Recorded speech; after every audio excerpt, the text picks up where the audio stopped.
Hello, everybody, and welcome to another edition of Real Graps. I'm your host, Joe Gearer. It has been a good couple weeks since we were in here talking about wrestling, and that was a combination of a few things. I kind of figured after the last show that I wouldn't be here the following week because I was just very busy. It was also my birthday. I turned 22 years old, so now I especially feel like unk because I had a few of those moments at 21. But regardless, that wasn't the reason I didn't come. It's not because it was my birthday. I had a few things to do for school and full transparency, I did not get to watch NXT last Tuesday. So I wasn't going to come in here and, come talk about something that I didn't watch because then I wouldn't be fully prepared.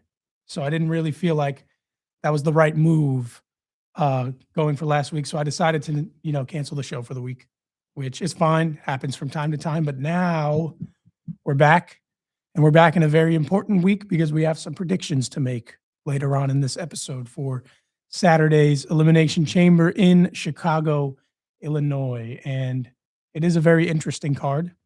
It's another only 4-match card, which seems to happen all the time now. But nonetheless, because of the Elimination Chamber, I'd like to start this episode by talking about last night's NXT because NXT this year really has no bearing on the Elimination Chamber. No active NXT superstars are in the chamber, only formers. So I'd like to start with NXT, transition that into SmackDown Raw, and then at the end of the episode, we will predict the winners of the Elimination Chamber matches, both the chamber matches themselves and the couple of title matches that will happen outside of the chamber. Now, NXT last night, I have to say, very active show, very much action. That's not even proper English, but there was a lot of action on that show. It was jam-packed and it was awesome. It was a great show from top to bottom. NXT was. We opened with the NXT Tag Team Championship match between formerly known as Swipe Right, now just simply goes by the Vanity Project, and Brad Baylor and Ricky Smokes took on Saquon Sugars and Cyrus Griffin of Dark State. I don't know why I blanked on that. And due to some outside interference, Jackson Drake did save the matchup for the Vanity Project at one point. That kind of took some attention off of the match itself, distracted the referee, and in from behind came Tony D'Angelo. Tony D'Angelo squashed Cutler James in a match last week. That I'm aware of. And as he said a couple of weeks ago, his entire goal in coming back to NXT the way that he did was to get people's attention. And he said that his intent was to ruin everything for Dark State. And successfully, he did that because when the referee's back was turned, he hit the spine buster on Saquon Sugars on the ring, on the apron, sent him back in the ring, threw Baylor back in the ring. And for the second straight week, by chance, Brad Baylor scored the pinfall. And the Vanity Project, only a month into their tenure in NXT, are now the NXT Tag Team Champions. And I'm kind of looking forward to what they can do because I saw them perform on Evolve when Evolve first came up last year. And I thought that they had potential on them. And a lot of people have liked what they've done so far. And so have I. So I'm happy for them. They're a couple of young guys. I believe Brad Baylor is a year or two younger than me, which is crazy. But only a month in, already NXT Tag Team Champions. And I think that they're going to have themselves a good reign with those titles because in their nature, they have beef with essentially every single tag team on the roster. And it hasn't even been 2 months yet. So looking forward to what can happen there. And I'm looking forward to see how they can sneak out some wins during this reign and just barely hold on to those tag team champions ships. So very active and good start. And the match itself was great. The match itself was very good. Both of those teams can really go. So very good start to the show. Following that came a match between Keanu Carver and Sean Legacy that was set up a couple of weeks ago. And I believe this was set up for Atlanta. And I believe that this show was meant to take place in Atlanta. And Forgive me, I'm not sure why it didn't actually take place in Atlanta. It just happened in the Performance Center in Orlando. But nonetheless, the match happened. They had a pretty good, solid contest, but in the end, all I can say is that Keanu Carver did what Keanu Carver seems to be doing to everybody on the roster in the near future, and he just kind of ran through Sean Legacy. Sean Legacy is incredible. He made him look like $1,000,000, and he made himself look like $1,000,000. But Keanu Carver just put down Sean Legacy with relative ease for the most part. Nearly put him through the barricade again, if you want to call it that. I don't even know what the proper name is. That stand that's in the Performance Center that gets, blown up from time to time. Saved himself from that, did Sean Legacy. But other than that, I mean, the match didn't really go according to plan. He got thrown across the ring a couple of times before the finish. And Keanu Carver clearly will be doing some big things on NXT in the near future. Now, Kelani Jordan. I'm aware of this as well. Kelani Jordan beat Lola Vice last week on NXT, tapped her out, which is something that Lola Vice has never done before in WWE or, I believe, in mixed martial arts when she had a mixed martial arts career in Bellator. So Kelani Jordan was feeling herself, calling herself the history maker, saying she's better than everybody else. She's the standout for a reason. Kind of the same stuff she's been saying for a while now, but it's justified at this point.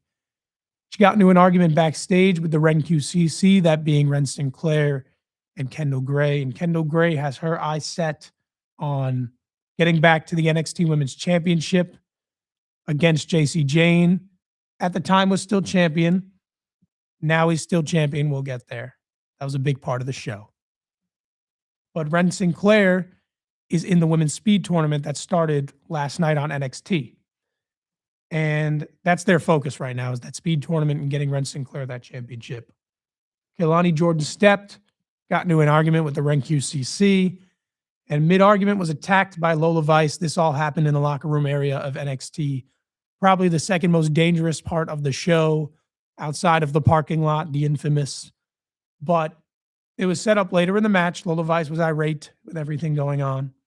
And Robert Stone made official that Lola Vice, at her request, will face Kelani Jordan at NXT Vengeance Day. I believe that's March 7th, I want to say, a week from this Saturday.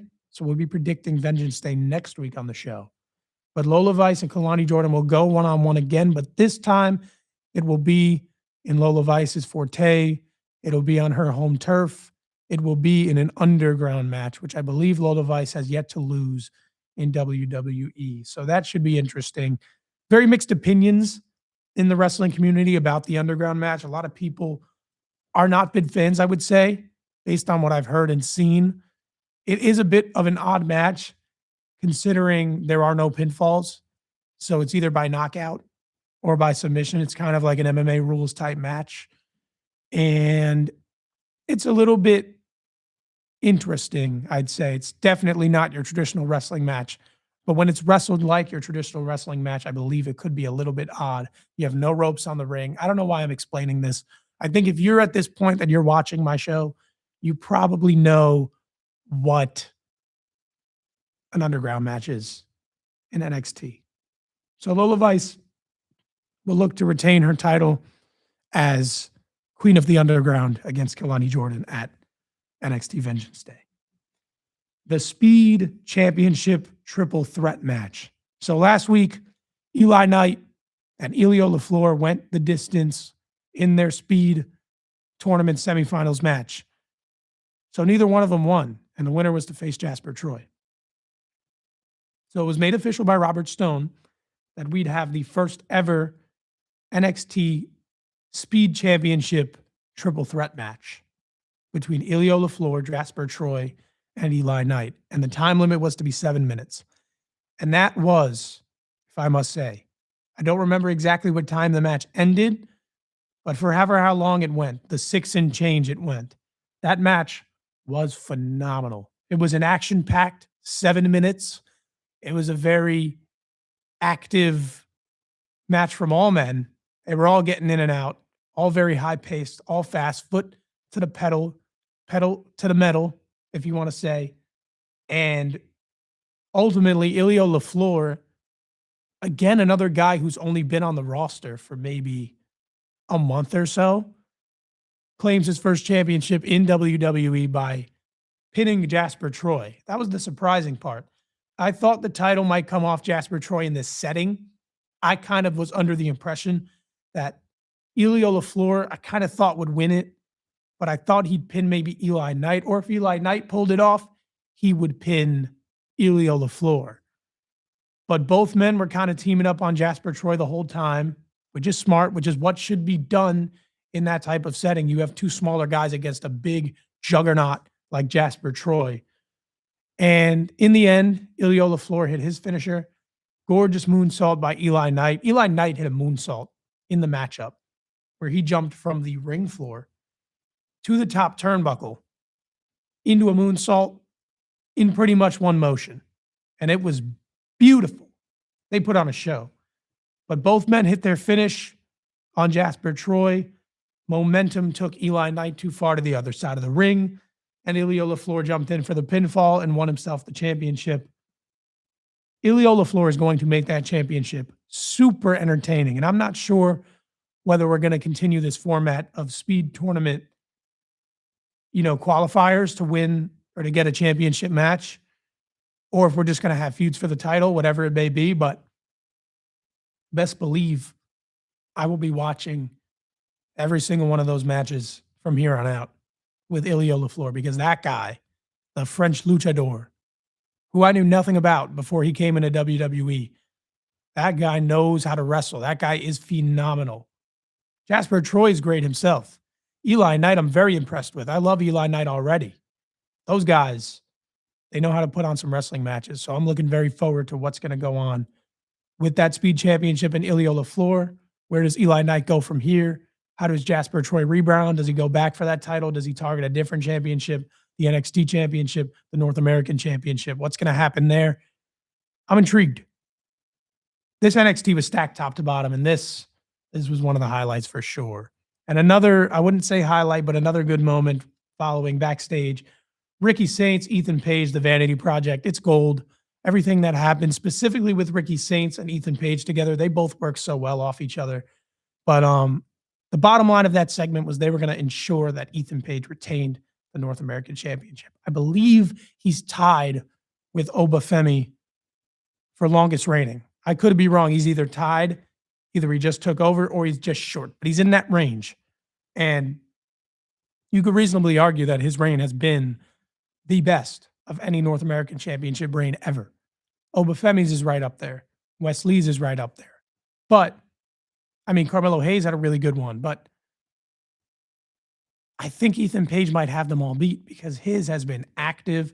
He's defended the championship, I think, a record number of times. He's constantly featured.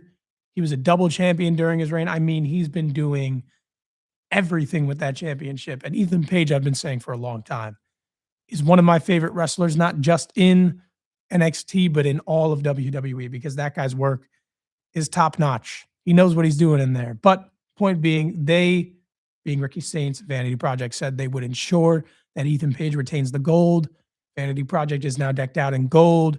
And Ricky Saints got himself an NXT Championship match at Vengeance Day against Joe Hendry. So he believes now that he will also have gold, and they'll all have gold. And this will be the little gold faction of NXT. But what happens later in the night, that is not going to be the case. We got a bit of the Joe Hendry Chronicles. There was part 1 that went early life to TNA, and part 2 that went TNA to NXT Champion. Just a nice little feature on the NXT Champion to let people know about his journey, about who he is, if you don't know already. It was very well done. As somebody here at Iona that is studying media and digital media and wants to go into the background, the production side of things or the editing side of things. Editing is something that I've enjoyed in my time here.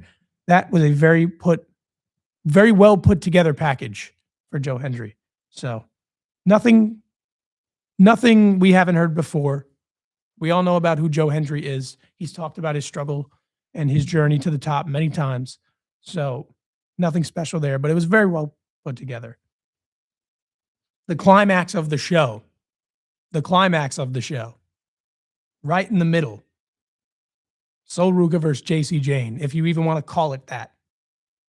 When it happened in the middle of the show, I figured something was going to happen. And it did, because finally, after all of these months, all of these weeks that it has been teased, Zarya turned on Sol Ruka, and she did it before the matchup. Sol went to walk back to her corner, ate a spear, ate an F5. JC Jane was delighted. Sol insisted on competing in this matchup. The bell rang. She ate a nasty rolling encore. Got pinned 1, 2, 3. Technically, JC Jane just beat Sol Ruka in 5 seconds or so, if it was even that long. So JC Jane remains the NXT Women's Champion. And we got some stuff brewing between Zaruka finally, officially finally, because Zarya took it outside the ring after the match and put Sol on the announce table with another F5 before walking out. Cinema, scenes, absolute total scenes. That's what we've been waiting for the turn. And the crowd was very behind it because they've been waiting for it too. Everybody's felt this was dragged out. And it finally happened, and it happened in a great way. And now we have Zarya versus Sol Ruka. Finally it happens. And backstage later on, Zarya told JC Jane that she owes her one. They seem to not agree, but Zarya kind of put out a threat. JC, you haven't beaten me. I want my title match. I want it next week. And if you don't give it to me, you're going to end up like Sol. That did the job because JC Jane accepted the challenge. I don't think she really had another choice. I think she was fairly intimidated by that statement. So, Zarya versus JC Jane for the NXT Women's Championship on next week's NXT. And there is no doubt in my mind, 100%, that match is not going clean. Sol Ruka is getting back after it. That match might not even happen because Sol Ruka might interfere before it even starts, as Zarya did with hers. But we're getting somewhere. We're getting somewhere with that feud. Speaking of feuds that have been ongoing, Tatum Paxley, Izzy Dame will face off for the NXT North American Championship, Women's North American Championship at Vengeance Day. So Vengeance Day is starting to get a little bit of traction. That card is shaped out almost entirely, I would imagine. That's what, 4 matches I've said now that are happening on that card. Tatum Paxley, Izzy Dame. I don't know which way to go. They briefly argued in the crowd. Tatum gave the crowd a lot of props for finding her real love in the crowd, saying that they never wanted her to change. Izzy told her she'd never be enough. It was a very minute segment, and they'll meet in a bigger face-to-face in the middle of the ring next week ahead of Vengeance Day. So we'll have to see what comes with that. But this matchup is kind of hard to call. I don't know what to say because Tatum Paxley won the NXT Women's Championship. So her winning the Women's North American Championship is not out of the picture, and I think she would make for a great North American champion. But Izzy Dame is so young in her reign and hasn't really gotten that chance yet to show what she can do with that championship belt. So I think, could it carry to Stand and Deliver? I don't know. Maybe. But the match should be good. They know each other inside and out. They both can go. So I'm looking forward to what happens there. As for a winner, I guess I'll have a prediction for you next week. But as of now, I'll have to give that some thought because I don't really know what's going to happen there. Speaking of former Women's North American champions, look at the segue. I'm so good at this. I'm really not. Thea Hale, Blake Monroe met in a Speed Championship tournament match. Winner is facing Fallon Henley, not of this match, but of the whole tournament. Not exactly sure. Oh, Red Sinclair faces Nikita Lyons next week. I'm sure she'll win that. But this match only went a minute. They mixed it up very slightly. But then outside the ring, Jada Parker hit a drive-by hypnotic, threw Blake Monroe back in the ring. She got hit with like a twisted neck breaker. Fancy move. I forget the name of it exactly, by Thea Hale, and got pinned 1, 2, 3. So Thea Hale picks up another win over Blake Monroe. This time, not clean, or technically both times not clean because we know what happened there. But Thea Hale advances. I'm sure she'll be facing Ren Sinclair. Those two will go at it, I'd imagine, for a chance at Fallon Henley. Winner, I don't know when they'll face. But the point is, Blake Monroe and Jada Parker are far from over. Jada Parker was said to have a neck injury last week, which is why she wasn't there. Was it worked? Was it real? I don't know, but she's back attacking Blake Monroe, blindsided her, and cost her another opportunity. So they will be going at it for a while now. Uriah Connors and Cale Dixon had a match. Uriah Connors is now in a faction with Lexis King, Ariana Grace, Channing Stax Lorenzo, called The Birthright, which I actually like because that's their whole basis. They're trying to recruit Charlie Dempsey, who would be another Birthright because he's the son of William Regal. But the point is, Uriah Connors had a match with Cale Dixon to prove himself, and he did just that. He defeated Cale Dixon. And one thing I have to say, both these guys are going to be very, very good in the future. They're both phenomenal athletes, both great in the ring. Cale Dixon, I want to mention. I was thinking about this last week. I think Cale Dixon has too fancy a bag to wrestle like a jobber like he does. And it's bad to say that because he's so good and I love watching him. But some of these moves he hits are ridiculous. And you would think they're finishers. He hits this little spin splash off the top of the rope, which should most definitely be a finisher. The way that he pulls it off, I've never seen it before. But it's not.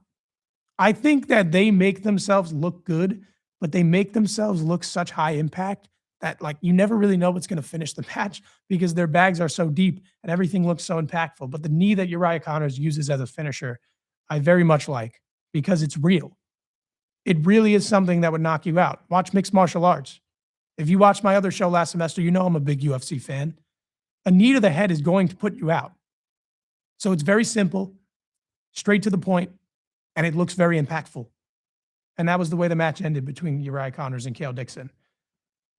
Uriah Connors is clearly going to end up in a good spot. As for Cale Dixon, I don't know. But I hope he does because Cale Dixon is a great in-ring talent. He's been putting it on for these last couple of weeks, last couple of months, really. Whenever he gets the chance, he shows out. And the same for Uriah Connors, and I'm happy they're both getting chances. So I guess we'll have to see what happens there. I hate ending every single thing I say on this show with we'll see what happens, but it's true. It's ongoing. That's what WWE is. So we'll just have to see what happens. But they're both clearly, more so Uriah Connors, planted in a bigger spot for bigger moments. Next week, we'll be getting an absolute experience with Ricky Saints. He wants to combat a Joe Hendry concert because Joe Hendry goes out and does these concerts so often. And obviously, Ricky Saints is a big hater. Ricky Saints thinks it needs to be about him. So we will be having an absolute experience with Ricky Saints next week on NXT. What will that entail? I don't know. I have no idea. Is he going to sing for us? Is he going to dance for us? Is he going to read poetry for us? I don't know, but I'm intrigued because it's Ricky Saints, and Ricky Saints is very entertaining, especially as a heel. So we'll have to see what happens there. Hank, Tank, Shiloh Hill in the backstage area. They took apart Brad Baylor's car, it was said. They had his steering wheel. And then they attacked the Vanity Project, and it was made official later on that there would be a six-man tag team match next week between the six of them. That being Hank, Tank, Shiloh Hill, and then Jackson Drake, Brad Baylor, and Ricky Smokes. And if I had to guess, if I'm a betting man, Hank and Tank will get that pinfall, and we'll be seeing a championship match down the line between the Vanity Project and Hank and Tank, which I'm on board for. I like the Belly Boys, so I'm looking forward to that matchup. Now, main event. The biggest moment of the night, other than Zarya's official turn. This show was everywhere. There were 3 title changes on this show in 4 title matches. And 1 title match that didn't have a change had a big heel turn. So, very active stuff. But Ethan Page, as I mentioned before, phenomenal reign, brother. You did great work. You've done a great job with that title. But your time was up. Because Miles Bourne, although there was some interference, Shiloh Hill, Hank and Tank, they showed up, negated the Vanity Project when they tried to interfere. And then when Ricky Saints tried to interfere, Joe Hendry showed up, appeared, negated Ricky Saints' interference, and ultimately Miles Bourne hit the Bourne again for a second time on Ethan Page and pinned him 1, 2, 3 to win the North American Championship. First title in NXT for Miles Bourne. I don't want to say it's overdue, but it kind of feels that way. Miles Bourne has been putting in work for the last year or so, and he's been doing some great stuff. And that title looks good on him, I must say. It felt like this was a foregone conclusion that Miles Bourne, over these past few weeks or month, was going to be the one to dethrone Ethan Page. It eventually finally happened. I don't know where Ethan Page goes. Does he remain on NXT? Is Ethan Page finally going to come up to the main roster? Maybe be paired with Chelsea Green there because they worked so well together in NXT when they were the mixed AAA tag team champions. I don't know what happens with Ethan Page, but as I said, I love Ethan Page and I'm very intrigued and I'll be following him wherever he goes. Miles Bourne is going to be a great North American champion. There's no doubt in my mind. That guy knows how to wrestle. That main event was great, by the way. It was a perfect main event. They did everything flawlessly, in my opinion. And there is a nice group of men to challenge for that North American Championship against Miles Bourne. Who will it be? I don't know. But off the top of my head, just looking at the notes I have here, I mean, any of the Vanity Project, Tony D'Angelo, Keanu Carver, Sean Legacy, Elio LaFleur, Jasper Troy, Eli Knight, Ricky Saints, if he loses his matchup and wants to get that title back. I mean, Uriah Connors is putting in good work. Along with him, you have Lexis King, you have Stax Lorenzo, Kale Dixon is here if he gets that type of, spotlight. Shiloh Hill.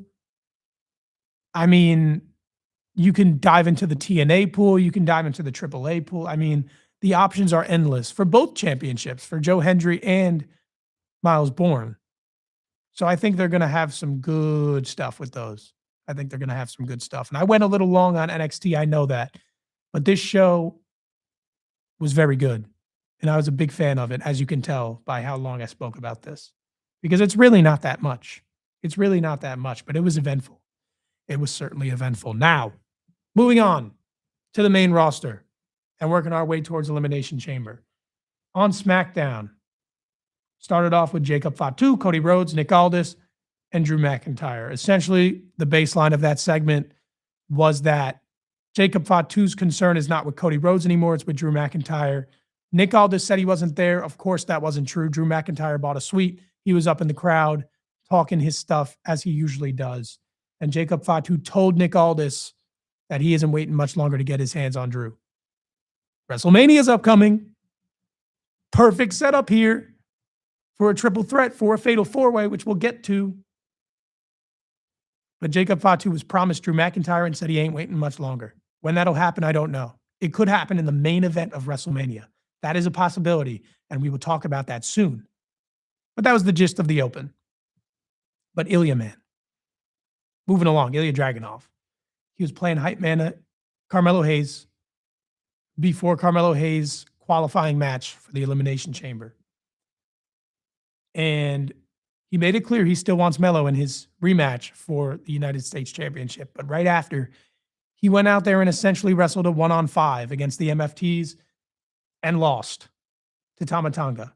Clearly, they got big plans for for Mr. Tama Tonga, because he's been picking up some big wins and he's been featured in some backstage segments, one that happened later on this night. But Ilya Dragunov, man, he's just been picking up losses. Burst on the scene, won the U.S. title, had probably the best reign with it that's been had in a very long time. He, Sami Zayn, Carmelo Hayes, those are the big three right there. They've been putting in pain. But Ilya, man, what's going on? We got to get Ilya where he belongs. We got to get him some wins. We got to get him back in the title picture. We can get him in the world title picture, and I don't think anybody would bat an eye. If he wasn't injured last year, I think he could have been in it right now. He would have been in it already, the world title picture, especially in that time that Gunther was champion, because Ilya Dragunov and Gunther have history. We're not going to go into it, but Ilya Dragunov could easily be placed in the world title picture right now. But he's dropping matches on SmackDown to Tama Tonga. And Tama Tonga is good, don't get me wrong. The MFTs are being billed as a dominant faction, as a force to be reckoned with. It's not bad to take losses here and there, but I want Ilya Dragunov in big spots all the time, man. I just love Ilya Dragunov. Speaking of the MFTs, Uncle Howdy and Solo Sikoa will be going one-on-one, I believe, this Friday on SmackDown. Uncle Howdy says that he's leaving the Wyatt Six in the back. He wants Solo Sikoa all alone in the ring. Will Solo Sikoa do it? I don't really know. We'll have to see. One thing that was interesting on the show, which we won't dive too much into, was a backstage interaction between Nick Aldis and Drew McIntyre, who both hate each other. But Nick Aldis told Drew to keep testing his patience, and he'll show him what he can really do. That was his words. I will show you what I can really do. And he looked at the WWE Championship when he said it. We've been wanting Nick Aldis to get in the ring. If you don't know the history of Nick Aldis, I believe the company was NWA. Nick Aldis had an 1,000-day title reign. Nick Aldis can go. He is a former wrestler, and he's still in his 30s. He might be in his 40s now, I'm not sure. But Nick Aldis can go, and it's been speculated that they would get him in the ring at some point in the future. And he was staring right at that championship, and he's got the beef to do it with Drew McIntyre. What kind of dynamic will that create between he and the rest of the roster if he just puts himself in a title match? I mean, is that the route they're going to go, or is he just saying he can strip him, he can put him in unfavorable matchups that don't favor him, like triple threats, like fatal four-ways? I don't know, but something to be thought about there. Will Nick Aldis be getting in the ring anytime soon? Speaking of a man he almost got in the ring with, or we thought he was going to get in the ring with last year at Mania, Randy Orton came into an interaction with Aleister Black. Aleister Black has been trying to bring out this old Randy Orton, the mean Randy Orton, the heel Randy Orton, which would not be good for the rest of the roster if you know about 2009 and heel Orton. But it was set up, they'd wrestle tonight, and that ended up being the main event of the show, which we'll get to eventually. But this SmackDown had some great booking decisions, in my opinion.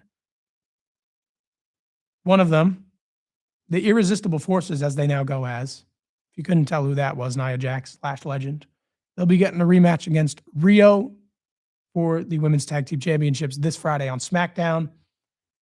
One of the biggest shockers of the show. The biggest shocker of the show. Triple threat qualifier for the Women's Elimination Chamber match. Nia Jax versus Charlotte Flair versus Kiana James.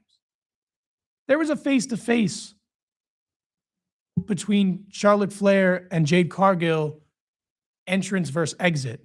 Jade was leaving, Charlotte's entrance hit, they faced down, Charlotte blew past her, Jade came back, and I mean, like, what happened? I thought that was our match right there. And I mean, that's just not what happened at all. That's not what happened. It's not what happened at all. Kiana James, I'm sorry, I'm just blown away still. Kiana James pinned Charlotte Flair. Kiana James stole the match. Kiana James is in the Elimination Chamber match. Charlotte Flair versus Jade Cargill will not happen. It will not happen. I thought that was for sure the match. I thought we'd get Charlotte Flair versus Alexa Bliss in the chamber, maybe 1-2. I thought they'd be final two. Charlotte Flair would win. It would probably enrage a lot of people, but that seemed to be the way they were going because Bianca Belair is not ready. But that's not what's happening because Kiana James pulled off the win. And I'm happy for her. I like Kiana. Her promos are solid. She's been doing good work. She has the look of a good wrestler. She's been going well in the ring. She can go. She had a great Rumble performance. And now she's going to get to perform in the Elimination Chamber. Not going to win. We know that. But to put her in that spot makes me happy because she is good and she deserves it. So I'm happy about that. This will most definitely lead to a crash out of Charlotte Flair against Alexa Bliss because Alexa Bliss, as we said, is already in the chamber. Will she win it? I don't know. It's possible, maybe. But this will most certainly lead to a further rift between her and Charlotte because Charlotte wants these things for herself. She doesn't want them for Alexa. They're friends, but Charlotte only cares about Charlotte. So we'll see what happens there. Kid Wilson tried to use some poetry to get himself out of a predicament he put himself in against Oba Femi. That was a hilarious segment. It was very comedic. Didn't work, unfortunately. Oba still squashed him. And Oba's looking like a force to be reckoned with, as he should, against guys that he should be squashing. R-Truth was backstage, said he wished that Nick Aldis was still bald because he wasn't in the Elimination Chamber match, just classic R-Truth stuff. Tiffany Stratton and Alba Fire went out there and had a match. Tiffany defeated her. That was never in question. But it's almost like you forget how good Alba Fire really is because she doesn't get that time to prove herself still. They got more time than I thought they would. The match was a lot more competitive than I thought they make it, which is good. And they put on a very solid match. It was a very solid match. But Tiffany Stratton got herself a momentum win going into the Elimination Chamber this Saturday. Now, one of the best parts of the show, and my note here just says why. Why? Sami Zayn and Cody Rhodes had a great back and forth in the backstage. Sami Zayn was telling Cody Rhodes he should be ashamed. Cody Rhodes was defending himself. Sami Zayn, they were both throwing shots at each other. And then Cody Rhodes stormed off, telling Sami Zayn the only thing in your way is you. It's not the system. You could beat everybody in the back. There was heat there, and it seemed like it would actually set up for something. But then Trick Williams came in, picked the scraps, said he would do something that Sami couldn't, get the job done, put himself in the chamber match. And Sami, for some reason, that prompted him to go apologize to Cody Rhodes. And I don't know why.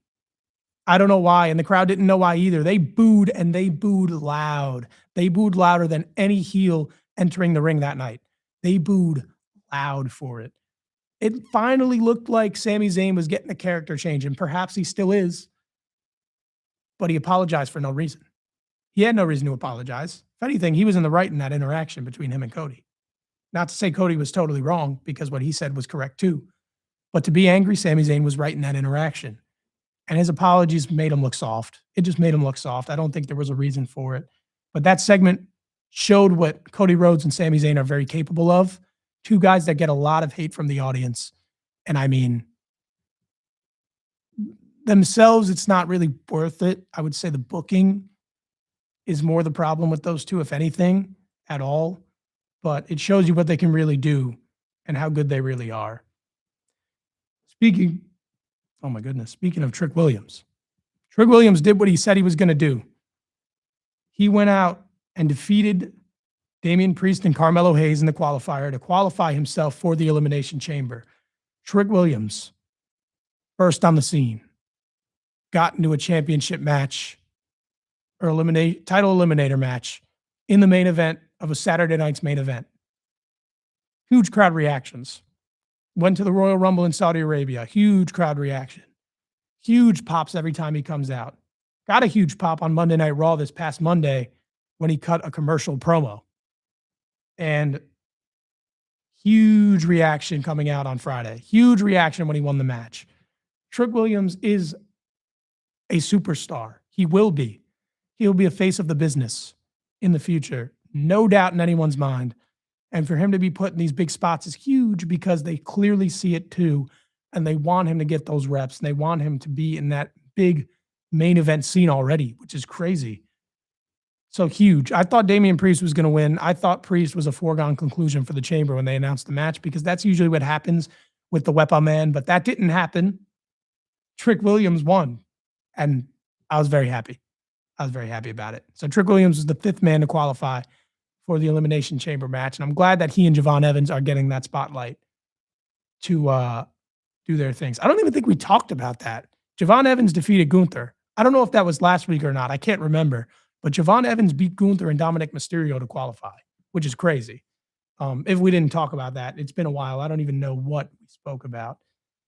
Yeah, I don't think, did we speak about that? Yeah, we didn't speak about that. It happened last week. That was crazy, by the way. Javon Evans winning that match. I thought Gunther, I kind of felt like it might happen because Gunther wouldn't want to get pinned or submitted in the chamber and he wasn't going to win it. So, I mean, yeah, I guess, but that's crazy. Some other stuff. We're getting late here, I just realized. So let's breeze through this. Johnny Gargano is still moping. He was on the crate, that big random crate that showed up on Monday Night Raw last week. And will be opened at the chamber. I have no prediction on what that is. I'm not even going to attempt to predict what that is because, truth be told, I have no idea. And Jordynne Grace will continue getting reps on SmackDown when she faces Candice LeRae next week. Michin and B-Fab are also back, which is good to see. But they're mixing it up again with Jade in the backstage. They're not real threats. I don't know why we keep doing this. I like Michin, I like B-Fab, but they don't present a threat to Jade Cargill. So doing this program, to me, feels useless. And we're just going back to square one with Jade after she ran it with Jordynne Grace.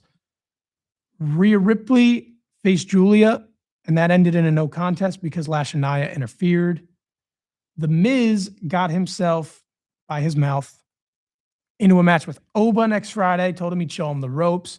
He meant in like a friendly way. Oba took it as a match way, got themselves a match, which is good. That'll be a squash, of course. Charlotte Flair claims that she's fine. It seems that they're going to go 2-on-2 with Julia and Kiana based on the interaction, because they said they were the most powerful duo, and Alexa told them to prove it. That wasn't made official, I don't think, but I think it should be happening this Friday. Shinsuke Nakamura was talking some sense into Tama Tonga. As I mentioned, he's been involved in several backstage segments, many with Shinsuke Nakamura, who tried telling him that he wants him to be his own man because he knows what Tama Tonga is capable of from their days in Japan. And he says Tama Tonga doesn't need the MFTs. And it seems like it's processing through the mind of Tama Tonga a little bit. Maybe Solo Sikoa is going to have another family member turn against him. That's possible. It happened with Jacob Fatu. It seems certainly possible with Tama Tonga now, which we will have to see what happens. As I say all the time, we'll have to see what happens. But I'm glad that they're getting a storyline going for him. I'm glad that Shinsuke is being featured prominently. I wish Shinsuke was featured prominently when he was United States champion, but we won't get too much into that. But yeah, Shinsuke Nakamura is doing some good work. Now in the main event, via some Drew McIntyre interference, because he didn't leave the building, he was still there. He interfered in the main event, hit Randy Orton with the championship, and Aleister Black picked up the win over Randy Orton. Huge stuff. He leaves TV for a few weeks. They said they want to keep him fresh. He comes back in the qualifier, loses. You kind of figured that would happen. But now he just picked up a main event win on SmackDown over Randy Orton, a 14, 15-time world champion. I think it's 14. But that's huge for Aleister Black. And Aleister Black is very good. The talking, the promo, it's very solid. And the in-ring work is great. So I'm glad to see Aleister Black pick up a big win. Where will this go for him? I don't know. But I'm glad to see that he's put in the spot to win a main event over a guy like Randy Orton. That SmackDown was a great show. Very briefly, no ads today to read, but wanted to shout out Iona's very own Landon Popovic and his show Empire State of Sports. He won the IBS Award for Best Sports Talk Show. I'm not sure exactly when he goes. He goes on Mondays. Not sure of the time, but if you want to check him out, IBS Award winner, Best Sports Talk Show in the country, by the way, against many other schools. You can check that out on Mondays. Not sure exactly of time. Sorry about that. But Empire State of Sports won an award, and I think you should check it out. Now, Monday Night Raw. This was the AJ Styles edition. They were doing a special tribute show for AJ Styles. The Raw was mid, let's be honest. It wasn't the best show. We're going to breeze through. De Hingenidal. Mr. Gunter opened the show, and he said it was a disgraceful show because they were honoring AJ Styles, who he beat. He said the celebration should be for him. And he was attacked brutally by Dragon Lee, as he was a couple of weeks ago. Well, he had brutally finished Dragon Lee, but this time Dragon Lee got the upper hand. I'm sure they're going to run a match on Raw maybe next week or so. They're both phenomenal. I don't have to say how AJ Styles edition phenomenal. Haha. No, but they're going to have a great match. Cody Rhodes was then revealed to be at Monday Night Raw. He locked eyes with Gunter. Very passionate. I just said Gunter. He locked eyes with Gunter very passionately. They've had a match before in the past. Cody beat him in the Royal Rumble. Nothing is probably going to come of that. But I mean, it happened. Cody Rhodes came out. And Mr. Raheem was very rudely interrupted by the Vision, who absolutely glazed down Bronson, said he was going to win his match, win the Elimination Chamber, win the WWE Championship, and get the Vision back on track.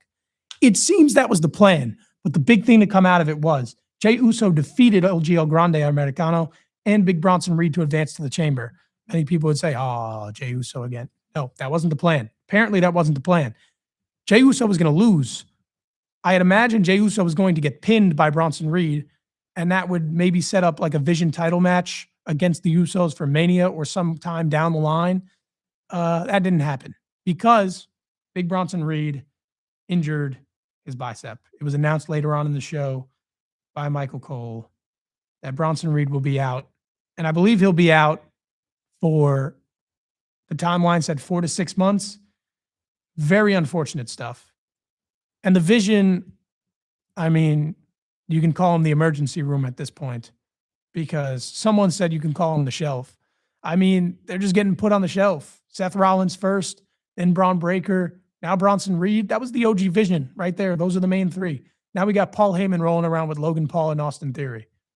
The vision has been falling a bit for a while after all these injuries. Again, not totally their fault, but they're in the gutter now. I mean, what do you do from here?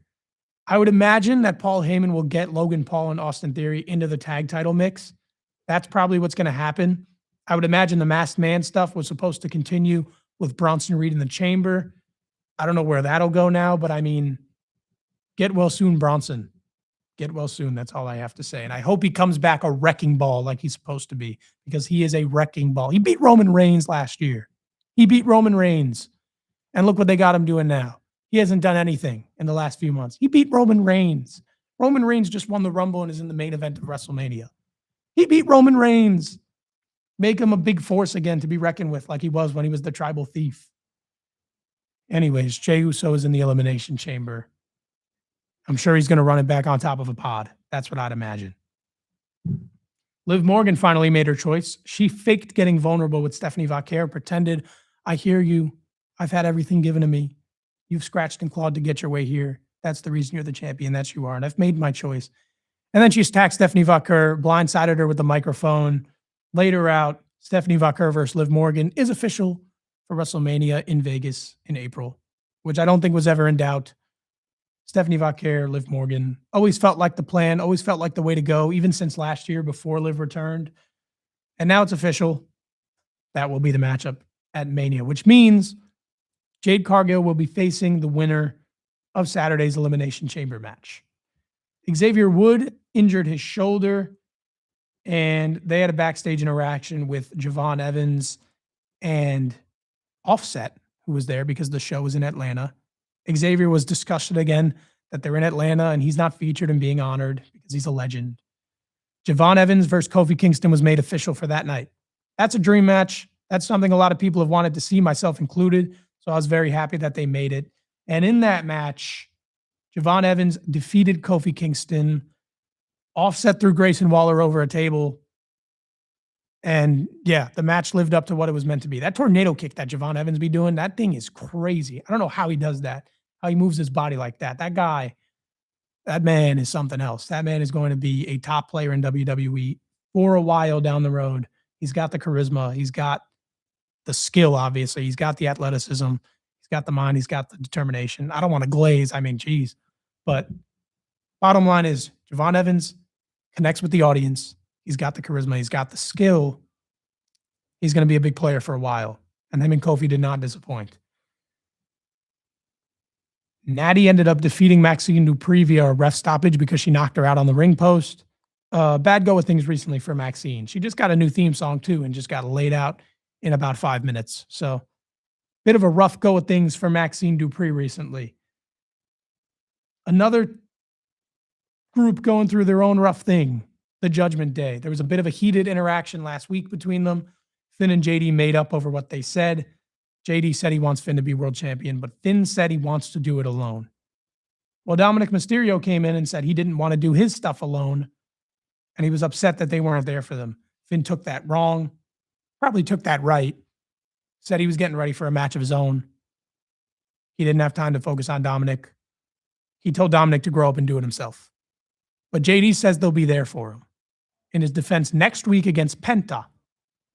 This is like the 4th time he's defended against Penta, and I think it might be the chance that they take the belt off Dominic. I don't know if they will, but it might be because Finn Balor is insistent that he's not going to help him out. A couple of other stuff quickly that went on Raw because I want to get this wrapped up.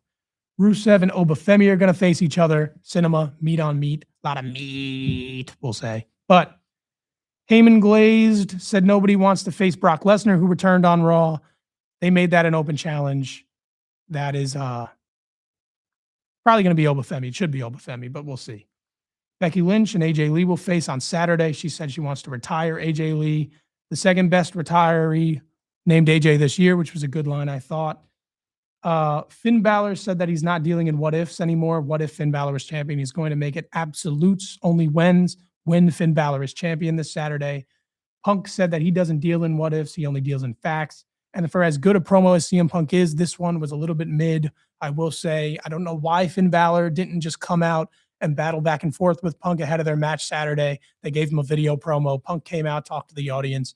He was kind of saying a whole lot of nothing, if we're being honest, but I'm not sure he had much to say because he didn't have much to work with. So I think that definitely should have been a promo battle between the two. Women's Elimination Chamber, triple threat qualifier. Io Sky, Kairi Sane lost to Raquel Rodriguez. Big sexy, big mommy cool, as they say, will be advancing to the Elimination Chamber match. She rounds out the field in that. Now, why did I blank? I don't know.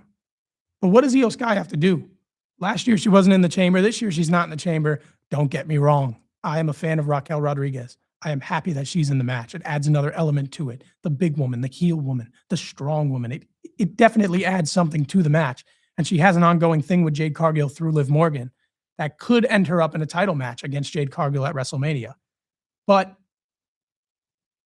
Io Sky, I would have loved to see in the chamber, man. Her and Rhea going at it again. It's Io Sky. Has Io Sky been in an elimination chamber? I'm not sure. I mean, I can't remember.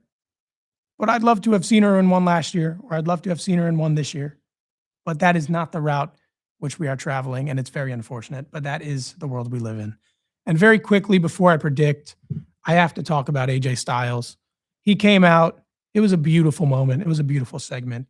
They made a really nice, very well put together tribute video for AJ Styles, highlighting his career from TNA to Japan to WWE, all the great things he's done. Without a doubt, one of the greatest wrestlers of all time across multiple different companies. Had himself a Hall of Fame WWE career. Phenomenal stuff. No pun intended, but perhaps pun intended. Phenomenal stuff with AJ Styles. He went out there, cut a nice promo, had a very nice send-off, gave many thanks, and said goodbye to the WWE Universe. I'd imagine he's coming back in a backstage capacity, but it seems that his days as a professional wrestler, there was some speculation over maybe a TNA run. That's over. He's done. The entire roster came out, gave him his props. Undertaker's dong hit the bell. Undertaker came out, said there was unfinished business, and revealed that AJ Styles would be going into the Hall of Fame, which was a really nice moment. Caught him off guard. Beautiful ending to a mid-show, I'll say, but a beautiful ending to a beautiful career. Very well deserved for AJ Styles. He deserves to be in the Hall of Fame, and I'm glad they're putting him in already. They're not going to wait, like they are with John Cena, which I'd imagine he's going to headline his own class maybe in 27. But AJ Styles is going into the Hall of Fame. Very deservedly so. Now, we have a couple of minutes left. Let's quickly run through this Elimination Chamber. For the non-chamber matches, we have CM Punk versus Finn Balor for the World Heavyweight Championship and AJ Lee versus Becky Lynch for the Women's Intercontinental Championship. Starting with the world title match. Wouldn't we all love to see Finn Balor as World Heavyweight Champion? Feels overdue, right? There's been some talk of maybe making it a triple threat with Roman Reigns. Finn walks in as champion somehow. Maybe he gets in that match somehow. That's probably not going to happen. That's delusional optimism. That's just being hopeful. Finn Balor is going to lose this match. Maybe because of Dominic or someone. Maybe because of a lack of Dominic. I'd imagine that they'd come out and try and help him. He doesn't get the job done. He's angry at Dominic. They've already planted seeds between them to have a match.